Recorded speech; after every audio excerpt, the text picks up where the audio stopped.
좋은 아침입니다. 우리 찬양하시면서 아침 제풀 함께 들으시도록 하겠습니다. 내가 주인 삼을 모든 것 내려놓고 내 주 되시 주 앞에 나가 내가 사랑했던 모든 것 내려놓고 주님만 사랑해. 주 사랑 거친 풍랑에도 깊은 바다처럼 나를 잠잠케 해. 주 사랑 내 영혼의 반석 그 사랑 위에 서리. 아멘. 자, 우리 같이 기도하시겠습니다. 하나님 아버지 감사합니다. 오늘도 하나님 앞에 있습니다. 이 체프를 통해서 날마다 하나님께 더 가까이 나가고 나의 믿음, 나의 생각, 나의 마음, 나의 중심, 나의 모든 것들이 하나님 앞에 온전케 될 수 있도록 주님 나를 붙잡아 주옵소서. 감사하며 예수님의 이름으로 기도하옵나이다. 아멘. 오늘 우리에게 주신 하나님의 말씀은 요한복음 7장 45절부터 52절까지의 말씀 제가 봉독해 올리도록 하겠습니다. 아랫사람들이 대제사장들과 바리새인들에게 오니 그들이 묻되 어찌하여 잡아오지 아니하였느냐. 아랫사람들이 대답하되 그 사람이 말하는 것처럼 말한 사람은 이때까지 없었나이다 하니 바리새인들이 대답하되 너희도 미혹되었느냐. 당국자들이나 바리새인들 중에 그를 믿는 자가 있느냐. 율법을 알지 못하는 이 무리는 저주를 받은 자로다.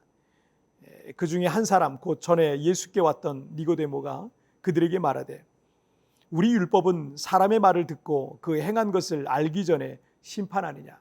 그들이 대답하여 이르되 너도 갈릴리에서 왔느냐. 찾아보라. 갈릴리에서는 선지자가 나지 못하느니라 하였더라. 아멘.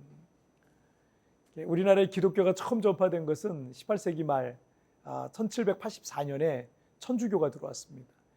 100년 뒤인 1885년 4월 5일 부활절에 개신교 선교사들인 언더우드와 아펜셀러가 입국하면서 본격적인 이 개신교 선교가 이루어졌습니다. 그런데 조선에서 본격적인 선교가 이루어지기 전 20년 전인 1866년 영국의 26세 청년인 토마스 선교사가 조선 선교의 꿈을 안고 미국 상선인 이 제너럴 셔먼호를 타고 대동강을 거슬러서 평양에 들어갔다가 강변에서 참수당하여 이제 순교했는데 최초의 개신교 선교는 토마스 선교사님을 통해 시작되었던 겁니다. 천주교와 개신교가 처음 조선 땅에 들어왔을 때 많은 박해가 있었습니다.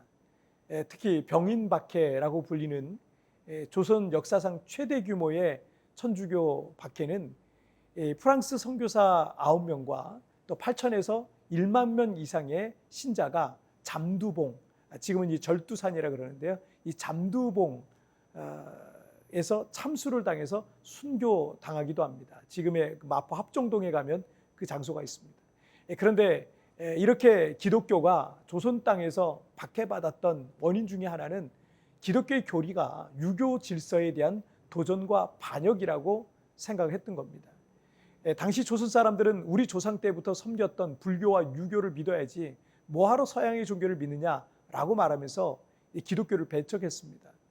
하지만 이 불교와 유교는 엄밀히 말하자면 우리나라에 시작된 종교가 아닙니다. 불교는 인도, 티베트에서 시작됐고요. 유교 역시 고대 중국의 춘추전국 시대 말기에 학자인 이 공자가 체계화한 사상입니다. 당시 불교와 유교는 1500년 동안 한반도를 지배하던 종교와 사상이었던 거죠. 그런데 이 불교와 유교의 사상 안에 조상 숭배가 기본적으로 깔려 있기 때문에 이 조상 숭배를 거부하는 기독교는 덮어놓고 안 믿었고 박해를 가했던 거죠.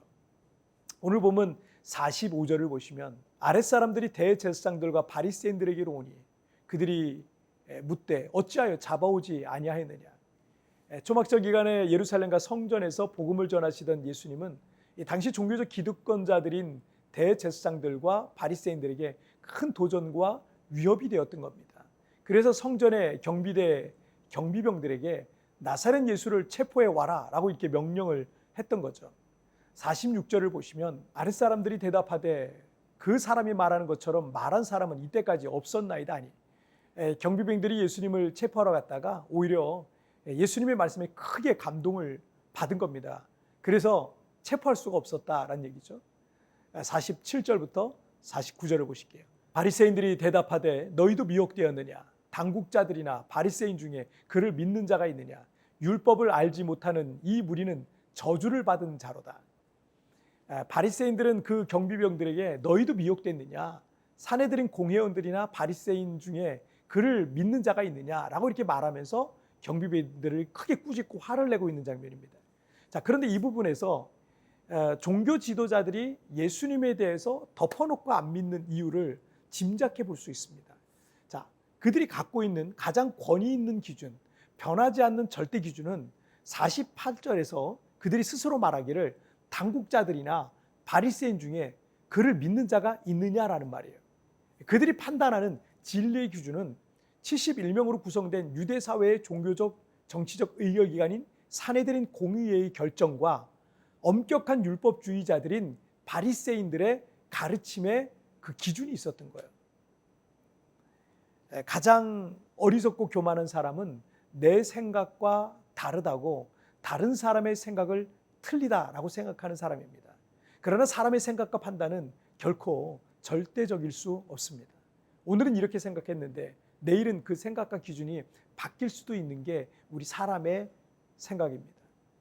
절대적이 아니다는 말이죠. 절대적인 진리는 시간이 지나도 세월이 흘러도 상황이 바뀌어도 절대 변하지 않는 것이 절대적인 진리다라고 말할 수 있습니다. 우리 개신교의 가장 큰 장점 중에 하나가 성경을 통해 잘못된 모든 것은 언제든지 개혁해야 한다라는 거예요. 훌륭한 목사님, 탁월한 신학자의 말과 가르침이라 할지라도 사람의 말에는 실수도 있고요, 잘못 알고 있는 것도 있고요, 틀린 것도 있는 것입니다. 우리 인간은 누구도 완벽할 수가 없기 때문에 천국 가는 그날까지 늘 하나님을 바라보며 주님의 은혜를 구하며 살아가야 하는 것입니다. 그리고 잘못된 것은 언제든지 새로 고쳐 나가야 하는 것입니다. 대제사장들과 바리새인들과 사내들인 공의회 회원들이 덮어놓고 예수님을 믿지 않았던 이유는요, 자신들의 생각과 깨달음이 성경보다 더 절대적인 가치를 거기에 두고 있었기 때문입니다. 구약 성경을 그들이 정말 제대로 봤다면, 성경의 많은 메시아 예언들을 제대로 이해했다면 결코 예수 그리스도를 거부할 수 없었을 겁니다. 그러나 자신들의 생각과 자아와 보잘것없는 그 지식으로 하늘로부터 내려온 참 진리이신 예수님을 이해할 수도 믿을 수도 없었던 겁니다. 하나님의 말씀이신 성경 외에 그 어떤 사람의 생각과 깨달음과 가르침과 교리라 할지라도 절대적인 진리는 될 수 없습니다. 성경만이 변하지 않는 절대적 진리인 것입니다. 지금도 교회 밖에 많은 이들은 자기의 생각과 가치와 깨달음과 그 보잘것없는 지식을 갖고 덮어놓고 예수 그리스도를 거부하고 있는 이들이 많습니다. 우리 역시 나의 지식과 경험과 판단을 내려놓고 성경의 관점으로 인생과 세상을 바라보며 살아야 되는 것입니다. 자, 우리 같이 기도하실까요? 살아계신 하나님 아버지, 감사합니다. 2000년 전 종교적 기득권자들인 유대인들이 덮어놓고 예수님을 믿지 않고 자신들의 생각과 자신들의 판단과 그 보잘것없는 지식이 기준이 되어서 성경보다, 예수님보다 그것을 더 높은 기준으로 삼고 예수님을 거부하고 믿지 않는 것을 보게 됩니다. 혹 우리의 삶 가운데도 내가 기준이 됐든지 내 생각과 나의 이 보잘것없는 지식이 기준이 되어서 하나님의 말씀이 아닌 내 기준대로 따라 살아가고 있는 것은 없는지 돌아보게 됩니다. 변하지 않는 절대적인 진리인 성경을 통해서 날마다 우리가 어떻게 살아가야 될지 깨닫게 하여 주시고 그 말씀 그대로 순종하며 믿음의 삶을 살아낼 수 있도록 도와주시옵소서. 오늘도 주님 나를 붙잡아 주시고 도우시고 함께 하실 것을 믿사오며 예수님의 이름으로 기도하옵나이다. 아멘. 여러분 다음 주에는 우리 교회에서 다른 섬으로 이제 수련회를 가게 돼 있어요. 전교인 수련회를 가는데 그래서 다음 주 한 주간 동안은 우리가 그 체프를 잠깐 쉽니다. 이해해 주시고요. 이렇게 자꾸 쉬는 시간이 있어서 죄송하고요. 꾸준히 하시는 분들 계실 텐데 죄송하고요. 우리 한 주 지나서 그 다음 주에 다시 또 제가 찾아뵙도록 하겠습니다. 여러분 뒤편에 나온 오늘의 묵상 보시면서 개인적으로 묵상하시고요. 짧게라도 뜨겁게 기도하시면서 오늘 하루 주님과 동행하시기 바랍니다. 내일은 우리 리마인드 3분 메시지를 통해서 찾아뵙도록 하겠습니다. 여러분 승리하세요. 하나님의 말씀이신 성경 외에 그 어떤 사람의 생각과 깨달음과 가르침과 교리를 할지라도 절대적 진리는 될 수 없습니다. 성경만이 변하지 않는 절대적 진리인 것입니다. 내가 내려놔야 할 생각과 가치가 무엇이라 느끼십니까?